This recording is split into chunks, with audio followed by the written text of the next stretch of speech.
सुभाष चंद्र बोस। हम लोग सुभाष चंद्र बोस जो है उनके बारे में अध्ययन कर रहे हैं, जिसमें हमने 2-3 वीडियो जो है इसके पहले तैयार कर चुके हैं, जिसमें उनके जीवन, राजनीति में किस प्रकार से आए, कांग्रेस की अध्यक्षता किस प्रकार से ग्रहण की। दूसरा जो वीडियो था उसमें किस प्रकार से उन्होंने फॉरवर्ड ब्लॉक की स्थापना की और रास बिहारी बोस की आज़ाद हिंद फौज जो उसमें शामिल हुए। फिर बाद में जो तीसरा वीडियो जो था उन्होंने किस प्रकार से स्वयं सुभाष चंद्र बोस जो है उन्होंने पहले तो यानी कि आज़ाद हिंद फौज जो उसको किस प्रकार से भंग किया गया, फिर बाद में किस प्रकार से सुभाष चंद्र बोस ने फिर से आकर आज़ाद हिंद फौज जो उसका नवनिर्माण किया था, इसके बारे में हमने अध्ययन किया। अब अगला जो बात आती है उसमें कि किस प्रकार से जो फौज जो उसका गठन किया गया था वो किस प्रकार से युद्ध के मोर्चे जो उनके ऊपर पहुंची थी और आपके सुभाष जो उनके अंतिम दिन किस प्रकार से व्यतीत हुए थे, इसके बारे में अध्ययन करेंगे कि युद्ध का मोर्चा जो उसके ऊपर सुभाष चंद्र बोस ने जापानी सेना अध्यक्ष को इस बात के लिए राजी कर लिया कि भारत बर्मा सीमा पर जापानी सेना के साथ आजाद हिंद फौज भी युद्ध करे। और सुभाष की योजना थी कि बर्मा मोर्चे से आजाद हिंद फौज को लेकर भारत की सीमा में प्रवेश कर बंगाल और असम से ब्रिटिश फौजों को पीछे धकेल दिया जाए। उनका मानना था कि आजाद हिंद फौज की सफलता देखकर भारतीय जनता अंग्रेजों के विरुद्ध विद्रोह कर देगी, जिससे ब्रिटिश सरकार के पैर उखड़ जाएंगे और उसके अनुरूप आजाद हिंद फौज की सुभाष ब्रिगेड भारत बर्मा की सीमा पर पहुंच गई, जिसे जापानी सेना के साथ मिलकर मित्र राष्ट्रों की सेना से लड़ने का काम सौंप दिया गया। इस बीच सुभाष चंद्र बोस रंगून पहुंच गए और वहीं पर उन्होंने अपना मुख्यालय जो वो भी बनाया और सुभाष और जापानियों के मध्य बातचीत के बाद में ये निर्णय लिया गया कि आजाद हिंद फौज की सुभाष ब्रिगेड को छोटी छोटी टुकड़ियों में डिवाइड कर दिया जाए और ये टुकड़ियां भारतीय अधिकारियों के नेतृत्व में ही काम करेगी, परंतु एक समन्वित योजना से आगे बढ़ेगी। और ये भी तय किया गया कि भारत की जो जमीन मुक्त की जाएगी उसका प्रश्न आजाद हिंद फौज को सौंप दिया जाएगा और उस भूमि पर केवल भारत जो उसी का तिरंगा फहराया जाएगा। आजाद हिंद फौज के सैनिकों का मनोबल काफी ऊंचा था और वे युद्ध करने तथा भारत की सीमा में प्रवेश करने के लिए उतावले हो रहे थे, परंतु युद्ध की दृष्टि से आजाद हिंद फौज पूरी तरह से सुसज्जित नहीं थी। और मेजर जनरल चटर्जी ने अपनी पुस्तक इंडियन स्ट्रगल फॉर फ्रीडम में लिखा है कि हमारी सेनाएं जब बर्मा पहुंची उसके पास न तो अपना तोपखाना था और न ही मोटार्स और मशीन गनें भी मध्यम दूरी तक मार करने वाली थी, और उनकी हालत भी खस्ता थी क्योंकि मरम्मत के लिए आवश्यक पुर्जे की कमी थी। और हमारी छापामार रेजिमेंट के पास न तो वायरलेस उपकरण थे और न ही टेलीफोन, और पहाड़ी इलाके के अतिरिक्त गोला बारूद हथियारों को ढोने के लिए परिवहन की भी कोई सुविधा और साधन नहीं थे। चिकित्सा सेवा तो केवल नाम मात्र की थी। अनेक सैनिकों के पास जूते तक नहीं थे और उन्हें नंगे पैर जंगलों में जाना पड़ता था। और इन असुविधाओं के अलावा एक अन्य महत्वपूर्ण बात यह थी कि 1942 में जब जापानियों ने बर्मा को अपने अधिकार में ले लिया था, उस समय की तुलना में अब परिस्थिति जो है बिल्कुल चेंज हो चुकी थी। अब भारत बर्मा सीमा पर अंग्रेजों ने अपनी स्थिति को काफी मजबूत बना लिया था और ब्रिटिश सेनाएं न केवल रक्षात्मक युद्ध के लिए अपितु आक्रामक युद्ध जो उसके लिए भी तैयार थी। जनवरी 1944 के अंत में सुभाष ब्रिगेड की एक बटालियन को अराकान की कलादान घाटी में तथा दूसरी और तीसरी बटालियन को चीन पहाड़ियों की ओर भेजा गया और आजाद हिंद फौज की ये बटालियन दिल्ली चलो का नारा बुलंद करते हुए आगे बढ़ी। पहली बटालियन ने कलादान घाटी में पश्चिमी अफ्रीका की हबशी सेना को परास्त कर आगे बढ़ना शुरू किया तथा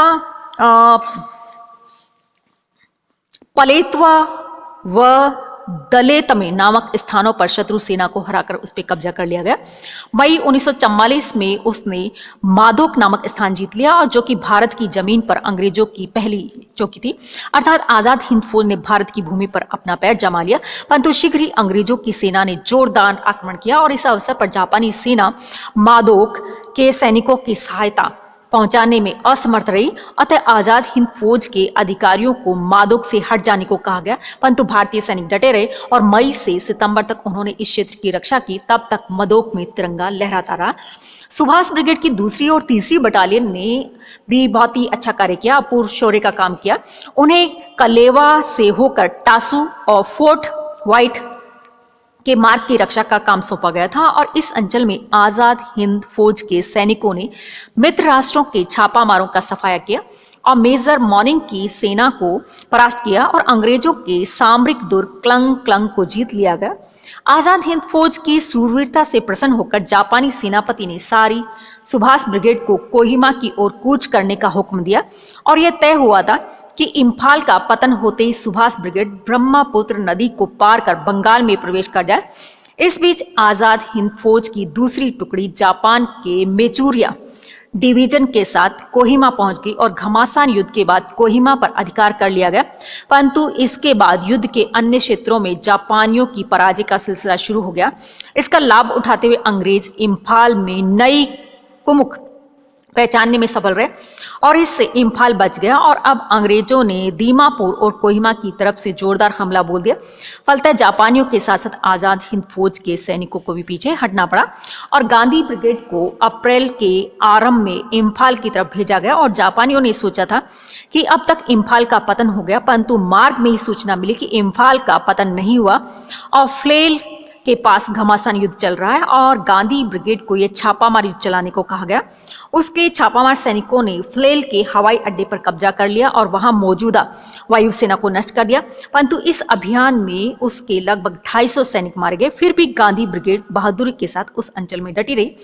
और अंग्रेजों को आगे नहीं बढ़ने दिया। जून 1944 में रसद, पानी और गोला बारूद की कमी से गांधी ब्रिगेड की स्थिति बिगड़ने लगी, जबकि दूसरी तरफ नई कुमुख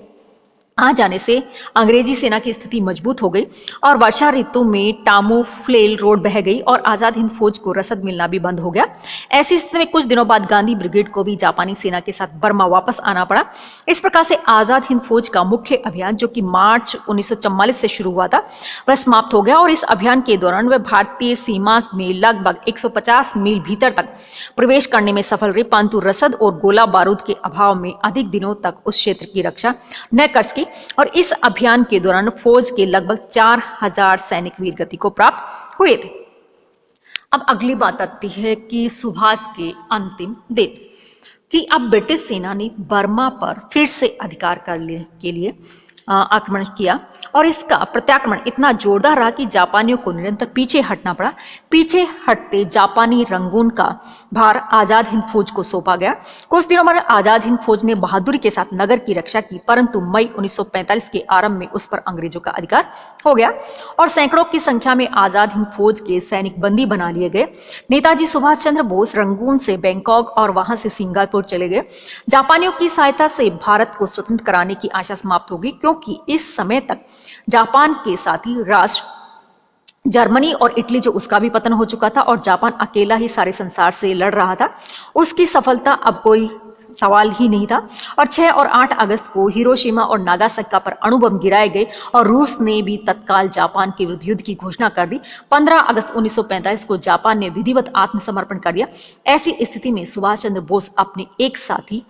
जिसका की नाम कर्नल हबीब उर रहमान था, उसके साथ 17 अगस्त को एक लड़ाकू जापानी विमान से संगाओ के से टोक्यो के लिए रवाना हुए और 17 अगस्त की रात्रि को विमान में सवार सभी लोगों ने तुरेन यानी कि हिंद चीन में विश्राम किया। अगले दिन विमान ताइपे पहुंचा और ताइपे से रवाना होते ही विमान में अचानक आग लगी और इसी दुर्घटना में कुछ जापानी अधिकारियों सहित नेताजी सुभाष चंद्र बोस भी मारे गए। सौभाग्यवश कर्नल हबीब और रहमान जीवित बच गए और बहुत से लोगों का विश्वास है कि नेताजी उस दुर्घटना में नहीं मारे गए। मित्र राष्ट्रों के हाथों में पड़ने से अपने आप को बचाने के लिए भूमिगत हो गए, परंतु भारत सरकार के अनुसार यह घटना सही है कि जापानी सरकार के अनुसार नेताजी की मृत्यु 18 अगस्त 1945 को हवाई दुर्घटना में हुई